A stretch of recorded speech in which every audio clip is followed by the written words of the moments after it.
Let's dive into Henna's training so that way we can stay consistent at home. Whenever she's doing behaviors that we want to keep seeing, we want to reinforce and reward those with praise, petting, or treats. And then when she's doing behaviors that we don't want to see, we want to follow through with our training commitment so we can decrease and discourage those behaviors. So let's go over Henna's training equipment. This is her prong collar. She's going to wear this whenever she is on a leash. How we take this on and off is we're going to secure a link and then we're going to push through like so. To put it back together, we're going to pinch this prong and put it through the holes of the other prong. And then when she has this on, the leash is going to attach to this D-ring that swivels. And how we use this, say that she is in that heel position. Heel is just that nice loose leash walking on the left side command. So say she starts to pull ahead or she's doing stuff that we don't want to see while we're healing with her. We're going to say no, marking the incorrect behavior we don't want to see. Follow through with the pop of the leash, and then we'll remind her the command that we are doing. So no, pop, and then heel. And then, of course, when she gets back to where we want her in the position that we need her, we can give her that verbal praise and treats so that way we reinforce the behavior that we want to keep seeing. Now let's go over her remote collar. On and off button for the collar are going to be these red dots on both the collar and the remote. Touch these together. That green light flashing means the collar is on charge and ready to go. On and off button on the back of the remote, push and hold till the screen lights up. You're going to see level 12 appear on the screen. This is Henna's working level, and then we're going to focus on the black S button today. S means stimulation, so it's kind of like an electric muscle stimulator. How we use this, say she's in the heel command again. Heel is that nice loose leash walking on the left side. Say she starts to pull ahead. We're going to say no, black S button, heel. No, button, heel. Then when she gets back where we want her, we can give her verbal praise, petting, or treats so that we reinforce and reward the behavior we want to keep seeing. Depending on the level of distraction that Henna has, we may use one of these, we may use both of these. It just depends on the situation that we are in with her. With the prong collar, she's going to wear this whenever she's on a leash. In the beginning, she may wear the leash and prong on in the house until we can set new boundaries with her and show her the new commands in the house. And then we can slowly fade away from needing this in the house. With the remote collar, we want to put this on first thing in the morning, and then it's going to be the last thing that we take off at night. So we always have that form of communication with Henna throughout the day. Now that is all of her equipment. Now let's go over her commands. We've already kind of gone over the heel, so about 80 to 90% of her walk should be in the heel position. The other 10 to 20%, you can give her that release word free. Free means that she's not in any set commands. That's going to be her time to do her business because that's her time to go explore. Because we don't want to walk the whole walk in the heel, so that way we can give her time to go explore and do her own thing. Then we have sit. Sit means stay as implied until she's given the release word free. This is really good for those door manners, so whether we're inside or outside, we're going to have Henna sit.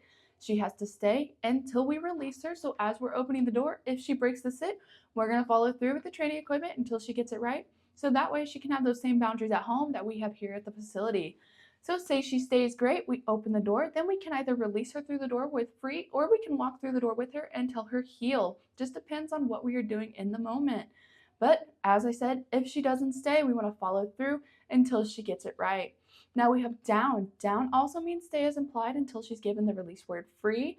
So whenever we're doing a distraction with down, we never want to call her to us while she's in that down stay because then we're going to reward her for coming to us and not staying in the down. So whenever we do a distraction, we're going to go back to Henna wherever she is and we're going to release her from where she is so she gets rewarded for staying in that down stay.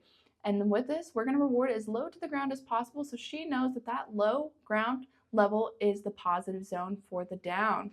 Now we have place. Place is that boundary. Stay ideally on an elevated bed so that the boundary is clear. When you first practice this at home, I would suggest having the leash and prong on her so that way if we need to guide her back to the bed, we can. And when you have bigger distractions coming over for the first time, I would put the leash and prong on just in case she gets overexcited when people are coming in. So say we're practicing this, just like with down, we're not going to release her from a distance because then she'll get rewarded for coming to us and not staying in that place stay command. So we can do a distraction, have people come in. Once she's nice and calm, we can go over to her and release her from where she is. With this, we want to reward on the bed so she knows where that positive zone is. So she knows the positive zone is that boundary that she is on. Now we have come when called. When practicing this, I suggest having a 30 to 50 foot leash on her so that way if she gets extra distracted sniffing something, we have a way to communicate with her and still reel her back in if we need to, because come when called is very important. So if she ignores us, we want to make sure we bring her into our space so she knows that come means come all the way into my space and sit. So how we practice this one, we're going to give her that release word free, because ideally when we need her to come back to us, it's going to be whenever she's distracted doing her own thing. So we'll give her that release word free, let her get distracted, create some distance between us and her. And then when we call her to us, we're going to say it in a loud, firm tone, praise her as she's coming to us, have her sit, and then we can give her the reward. Say she gets extra distracted out there, she's sniffing something, we're going to say no, marking the incorrect behavior. We're going to call her again.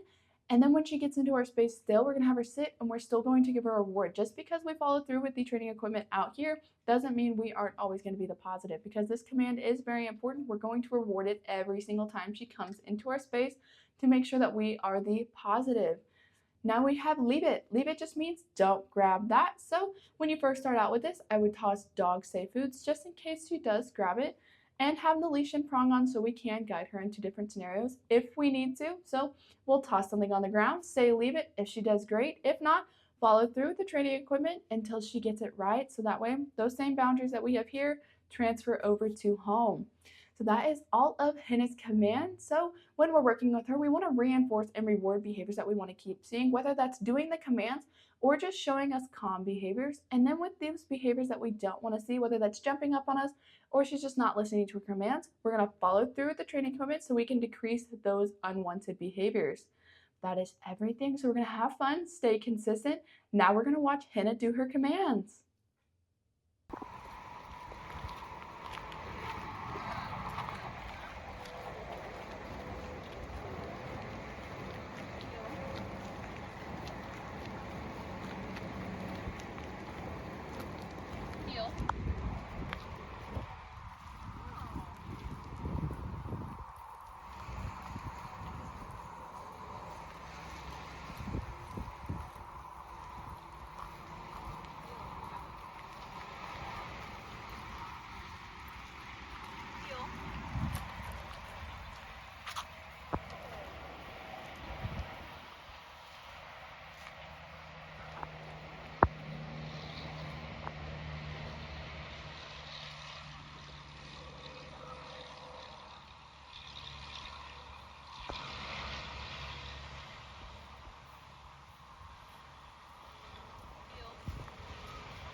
Yes,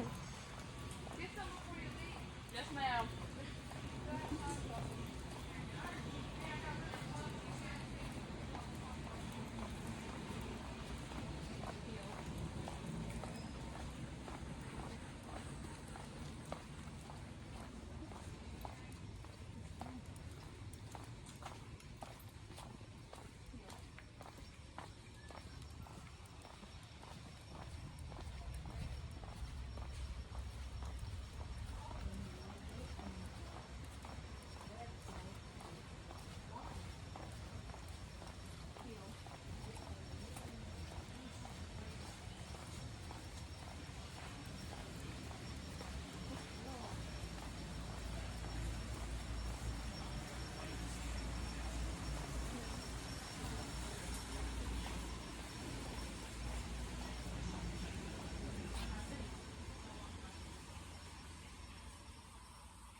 Sit. Henna, sit.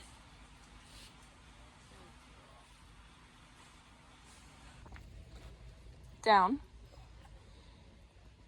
Good girl. Good. Down. Down.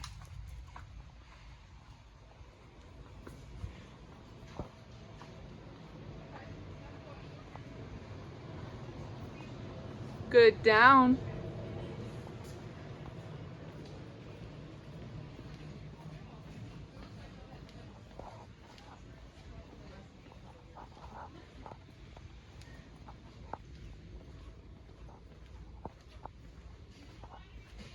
Good. Down, Henna.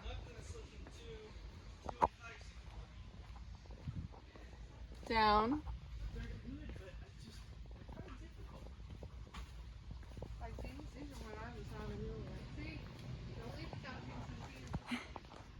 Good. Down.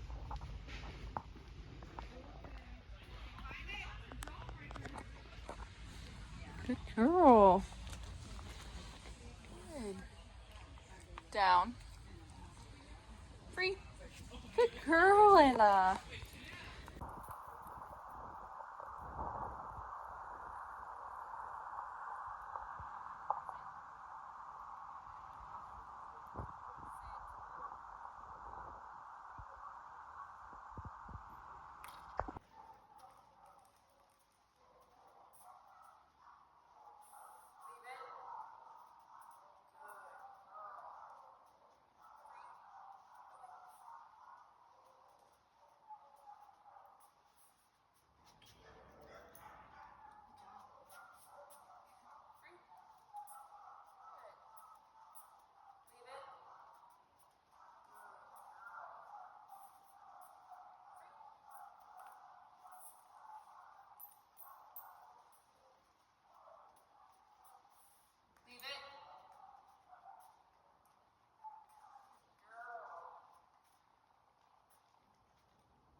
Let's go over the other features of the remote. Now that we've gone over how to turn it on, now let's go over how to turn it off. Same concept, the red dots on both the collar and the remote, touch them together. That red light means the collar is off. Since these work separately, on and off button on the back of the remote, we have to push and hold and turn the remote off. This is so while Henna is wearing the collar, she can't accidentally turn the collar off. We have to physically turn them off. So I'm going to turn them back on, and we're going to go over the other buttons on the remote. We've already gone over that black S button. That is just going to be the number that you see on this screen. This red S button is a boost feature, so you see her level is 15 now. If I press the red S button, it is going to jump at 20 levels to 35. This is a boost feature that we can use when Henna is doing something dangerous that is going to cause her harm, whether she's chasing after a car or she's running into a road. We have a way to communicate with her whenever she's in that high adrenaline state of mind. Level 15 reaches about here when not much is going on. When she's chasing a car or doing something dangerous, she is up here. So now we have a way to communicate with her when she's doing something dangerous and we need to grab her attention and call her back to us. So that is for emergency cases when she's doing something that we need to get her attention back to us. On the other side of the remote, we have a T button. This is the vibrate feature. We like to use this to make sure that the collar is on and ready to go. When she gets further into her training, you can absolutely use this whenever she doesn't really need the stim, but she's doing something that's borderline on the boundaries, and we just want to be like, hey, don't do that. You can absolutely just click that. Then say level 15 is not working for Henna for some reason. It's either too much or you notice that she is not responding to it at all. How we change that is we're going to hold down on this dial until that 1D at the top of the screen starts flashing, and then we can rotate it to whatever number we want. But since level 15 is working for her right now, what I'm going to do is lock that number in place so that way when we put this in our pocket, we can't accidentally change it. So I'll hold down again until that 1D stops flashing, and then we can rotate it and it won't change the number. So if we put it in our pocket, we don't have to worry about it changing numbers on us. On and off button on the back also works as a flashlight feature, so if you let her out at night, you can still see her. You press it instead of hold it, press it once, it's a flashing flashlight, press it twice, solid flashlight, that third time is going to turn it off. Also on the back of the remote, there's an M/C button. We started out at continuous at a very low level to introduce the collar in a positive way. Then when she gets further into her training, we move over to momentary at a little bit of a higher level. So for the rest of Henna's training and progress, she should stay on momentary. Both the collar and the remote are rechargeable. Charging port on the remote is right underneath the on and off button. Charging port on the collar is right underneath the prongs in between them. It comes with a dual charger, so you can charge them both at the same time. It should last for 2 days if she wears it for 12 to 14-hour days. So if you charge it every other day, you should be good to go. It also, the collar will start flashing red or orange to let you know whenever it's starting to lose its charge. At the bottom of the box, it comes with a manual. So if you're having any other problems with the collar, say you want to use a tone feature instead of a vibrate feature, it also goes over this in the manual to how to change over that button to a tone feature if you want to. It also comes with longer prongs. Henna is on the shorter hair side right now, but if you do let her hair grow out a little bit and you notice that her small prongs aren't making good contact with her skin, you can absolutely switch her over. But right now, since she's on that shorter haircut, she is absolutely fine with the prongs she's in. But if you notice, you can absolutely change them over. And then it does have a 2-year warranty. If you have any issues with the remote or collar, you can contact the company right here on the back of the box. If you get in touch with them, they should be able to send you over a new remote or collar if you're having any issues. Both the collar and the remote are waterproof, so if they do get wet, not a big deal. If Henna's going to stay wet for an extended period of time, I recommend rotating her collar over to the other side or somewhere else so it doesn't just irritate one part of her neck a little bit too much. But that is all of the other features of the remote. So just like in the beginning, we're going to have fun, stay consistent, and that's everything.